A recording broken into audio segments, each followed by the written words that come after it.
अपना उत्तराखंड में आप सभी का बहुत स्वागत है और मैं हूं आपके साथ में अमनदीप। खबरों की शुरुआत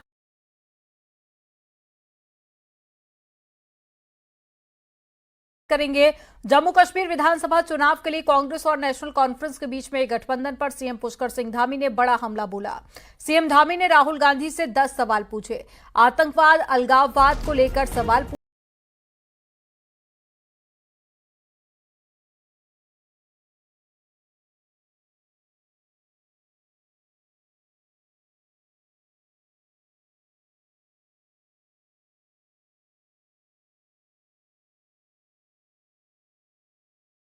कांग्रेस कश्मीर के युवाओं के बदले पाकिस्तान के साथ वार्ता करके फिर से अलगाववाद को बढ़ावा देने का समर्थन करती है, ये प्रश्न है। क्या कांग्रेस पार्टी राहुल गांधी पाकिस्तान के साथ फिर से व्यापार शुरू करने के नेशनल कॉन्फ्रेंस के निर्णय से फिर से बॉर्डर पार से आतंकवाद और इकोसिस्टम का पोषण करने का भी क्या समर्थन करते हैं? क्या कांग्रेस आतंकवाद और पत्थरबाजी की घटनाओं में जिनके परिवार के लोग शामिल रहे हैं उनको सरकारी नौकरियों में फिर से बहाल करके आतंकवाद, दहशतगर्दी और बंद के दौर को फिर से वहां पर लाने का समर्थन करते हैं?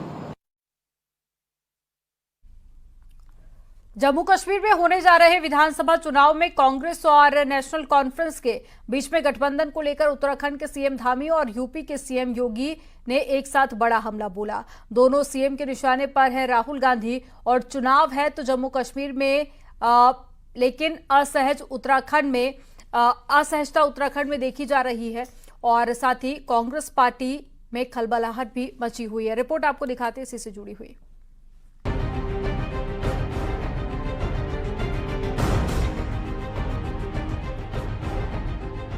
जम्मू कश्मीर विधानसभा चुनाव के लिए कांग्रेस और नेशनल कॉन्फ्रेंस ने गठबंधन किया तो कांग्रेस नेता राहुल गांधी बीजेपी के निशाने पर आ गए।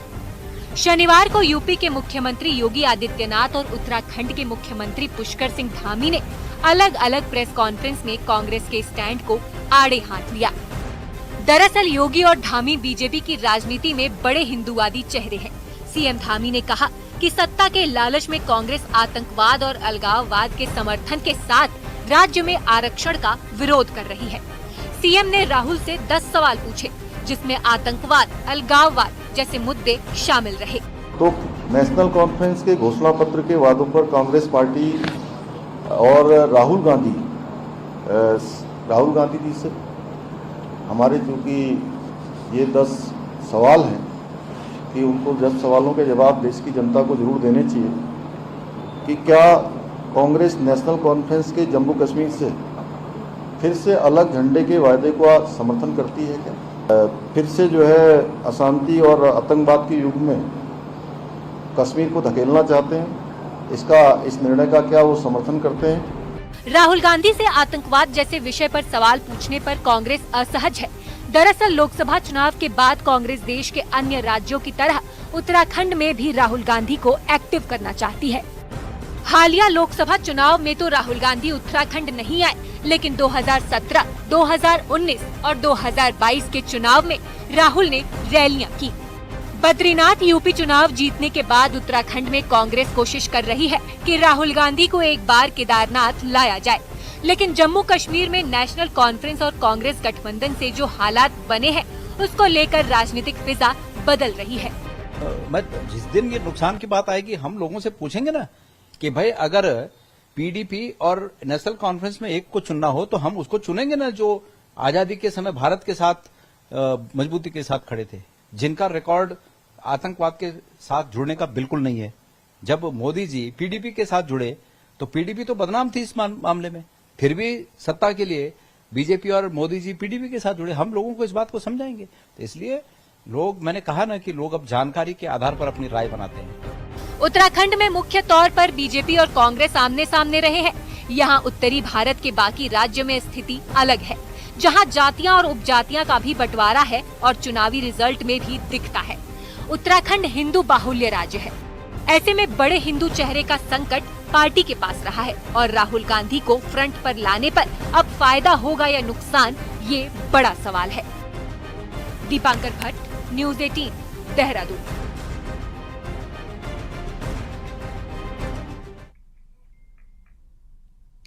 और अब बात करेंगे पहाड़ के लिए नासूर बन चुके लैंडस्लाइड की। तो चमोली में बद्रीनाथ हाईवे एक बार फिर से बंद हो गया है और यहां पर सैलंग के पास में पहाड़ी से भारी भूस्खलन हुआ है। बड़े बड़े बोल्डर हाईवे पर आ गए हैं और सड़क पूरी तरह से बंद हो गई है, जिसकी वजह से नेशनल हाईवे पर हेमकुंड और साथ ही बद्रीनाथ धाम जाने वाले यात्री फंसे हुए हैं और हाईवे के दोनों तरफ लंबा जाम लगा हुआ है। हालांकि प्रशासन की टीम सड़क को खोलने में जुटी हुई है, लेकिन पहाड़ी से आए बड़े बोल्डर्स को हटाने में वक्त लग सकता है।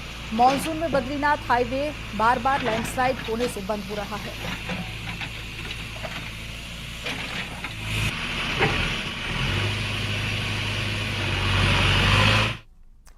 खबर टिहरी से है, जहां पर बरसाती नाले में बहे स्वास्थ्य कर्मचारी के शव को बरामद कर लिया गया है।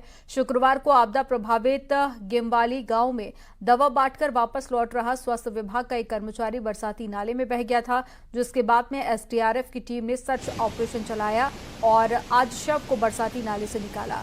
गेमवाली में आपदा प्रभावित लोगों के स्वास्थ्य जांच के लिए शुक्रवार को 6 सदस्यीय स्वास्थ्य विभाग की टीम वापस लौट गई थी और तभी गेमवाल गदेरे पर लकड़ी के पुल पर पैर फिसलने से कर्मचारी उफनते गदेरे में बह गया था।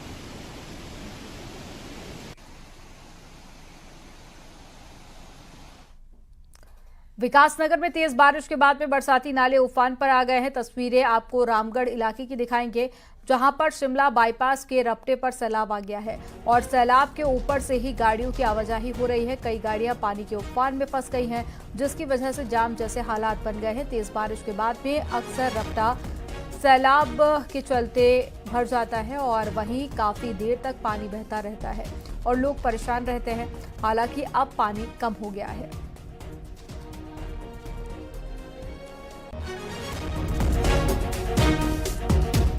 चमोली के गोपेश्वर जिला अस्पताल पर लापरवाही का आरोप लगा है। दरअसल जोशीमठ के पोखनी गांव की एक महिला इलाज के लिए अस्पताल पहुंची, जहां पर डॉक्टर्स ने महिला को बताया कि उसकी बच्चेदानी में प्रॉब्लम है, जिसका ऑपरेशन जरूरी है। इसके बाद में 24 अगस्त को डॉक्टरों ने ऑपरेशन शुरू कर दिया और परिजनों का आरोप है कि डॉक्टर ने आधा ऑपरेशन करने के बाद में महिला को रेफर कर दिया, जिसके बाद परिजनों ने राज्य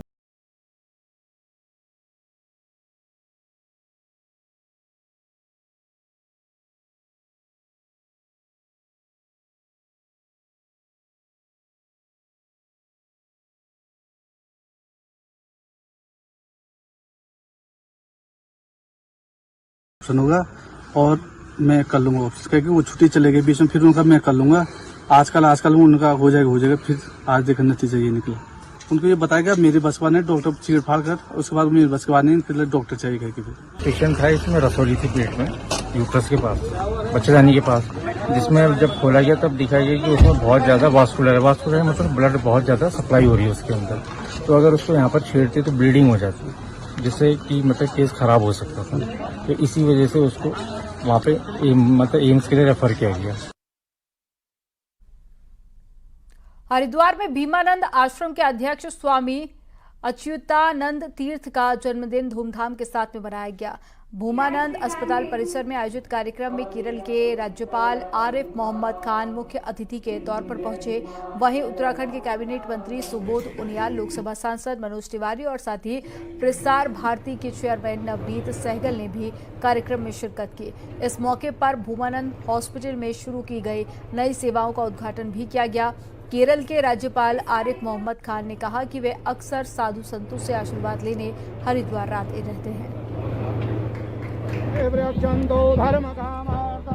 आता हूँ, यहाँ आना हमेशा आनंददायक है। यहाँ बहुत अच्छा लगता है आके, और यहाँ पे सिर्फ अच्छा नहीं लगता, संतों के आशीर्वाद प्राप्त होते हैं, तो बहुत अच्छा लगता है। हरिद्वार में भूमानंद तीर्थ अस्पताल की स्थापना है पहले से। आज वो उसका एक ओपीडी ब्लॉक का उद्घाटन हो रहा है। स्वामी अच्युतानंद तीर्थ जी ने ये एक धर्मार्थ चिकित्सालय की यहाँ शुरुआत की हुई है और ये धीरे धीरे बढ़ता हुआ 500 बेड का अस्पताल हो गया है। हमारे वो गुरु जी हैं, मुझे ऐसे ही बहुत गर्व है। लेकिन मैं तो प्रार्थना करूंगा ईश्वर से कि गुरु जी को और भी लंबी आयु दे ताकि इनके हाथ से ऐसे ऐसे लोक कल्याण के कार्य होते रहें।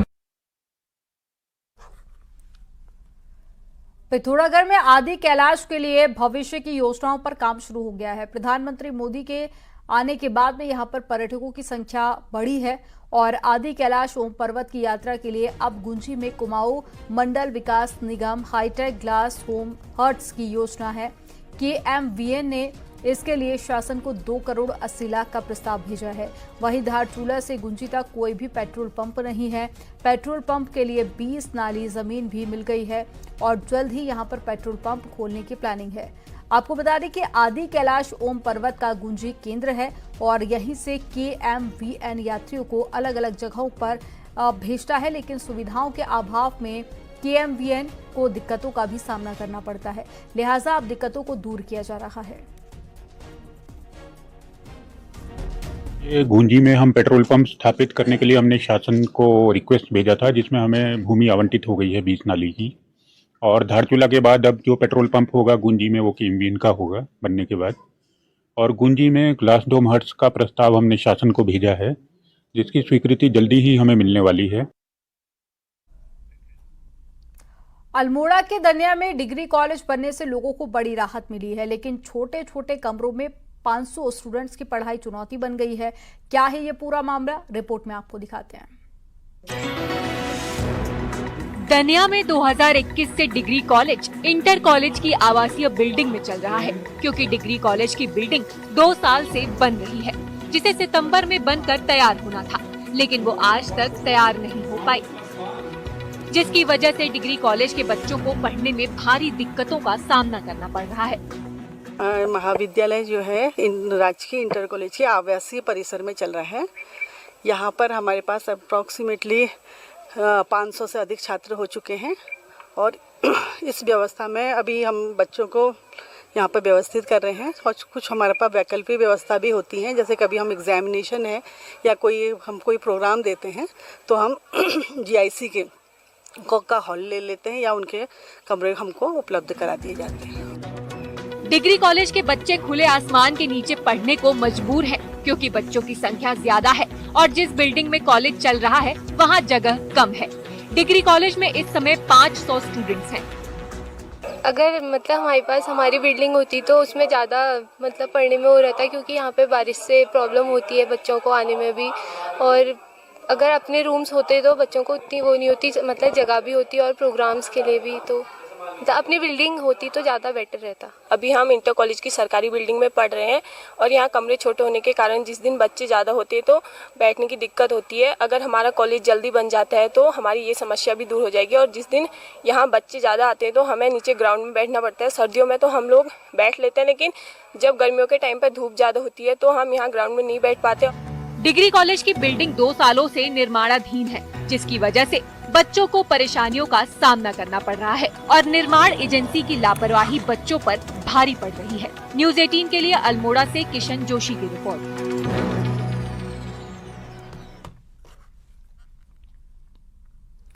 विकासनगर के भीमवाला में डाक पत्थर डिग्री कॉलेज के छात्र संगठनों के कार्यकर्ताओं के बीच में विवाद हो गया, मारपीट हो गई और बताया जा रहा है कि ABVP के कुछ छात्र नेता भीमवाला क्षेत्र में छात्रों से अपने पक्ष में वोट डालने की अपील कर रहे थे और इसी दौरान वहां पर दूसरे संगठन के कुछ छात्र पहुंचे, जिसके बाद में दोनों पक्षों में कहासुनी हुई और कहासुनी इस कदर बढ़ गई कि मामला मारपीट में बदल गया। वहीं मारपीट में ABVP की एक छात्रा और छात्र को चोटें आई हैं।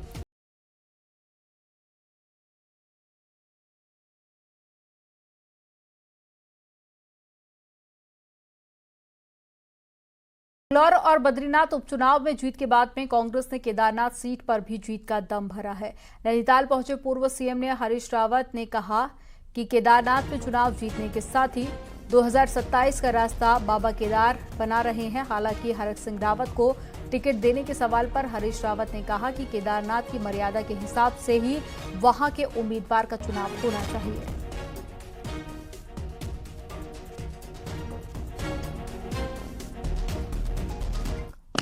केदारनाथ हम निश्चित तौर पर जीत रहे हैं। केदार बाबा इस बार हमको आशीर्वाद देने जा रहे हैं और यहाँ से कांग्रेस की 2027 में जीत का रास्ता प्रशस्त करने। लेकिन मैं इतना जरूर कहना चाहता हूँ कि केदारनाथ है, उसकी मर्यादा के अनुरूप ही उम्मीदवार होना चाहिए। उत्तरकाशी के बाड़ागढ़ी पट्टी में पौराणिक दुधगाडू फुलोई मेले का आयोजन किया गया। क्षेत्र के आराध्य भगवान हरि महाराज और साथ ही खंडद्वारी देवी की पूजा के साथ में मेले का उद्घाटन किया गया और मेले में बड़ी संख्या में दूर दराज से लोग शामिल हुए और अपने आराध्य हरि महाराज के चरणों में दूध चढ़ाया। साथ ही देव डोलियों से क्षेत्र की सुख समृद्धि की कामना की। वहीं ग्रामीणों का कहना है कि हरि महाराज क्षेत्र के प्रसिद्ध देवता हैं। जब कभी भी जनपद में सूखा पड़ता है तो लोग भगवान हरि महाराज की पूजा अर्चना करते हैं और उनके बाद में बारिश होती है।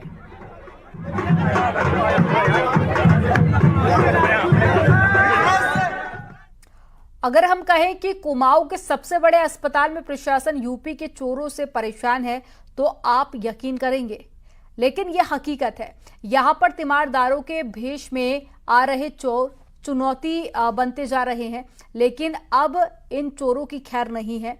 रिपोर्ट आपको दिखाते हैं।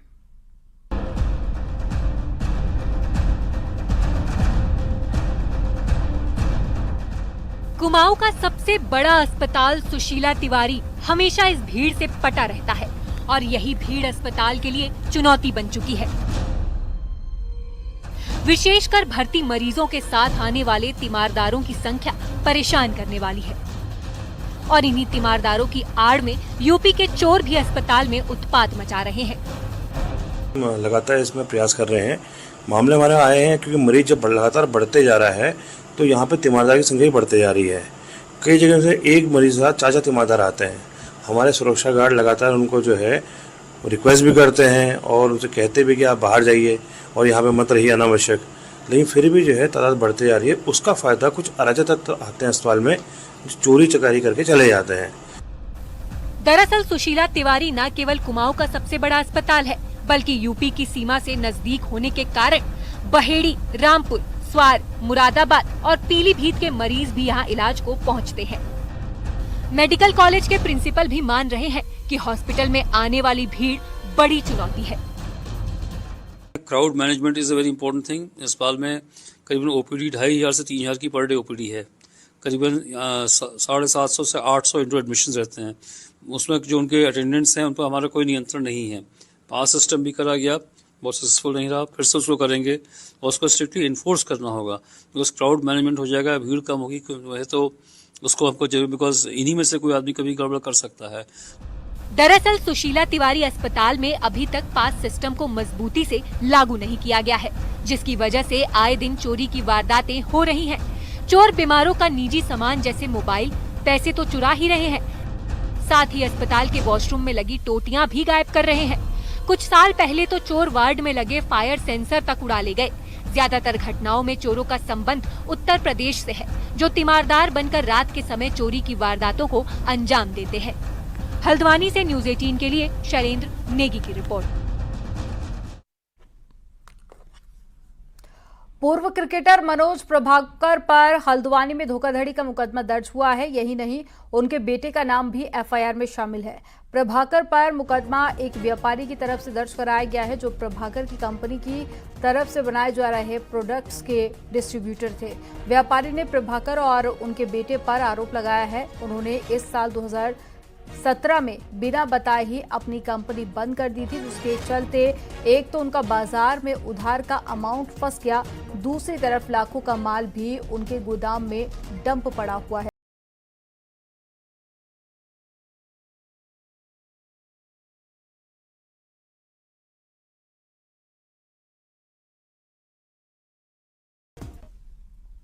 और यहां पर वक्त हो गया एक छोटे से ब्रेक का। आप देखते रहिए न्यूज 18।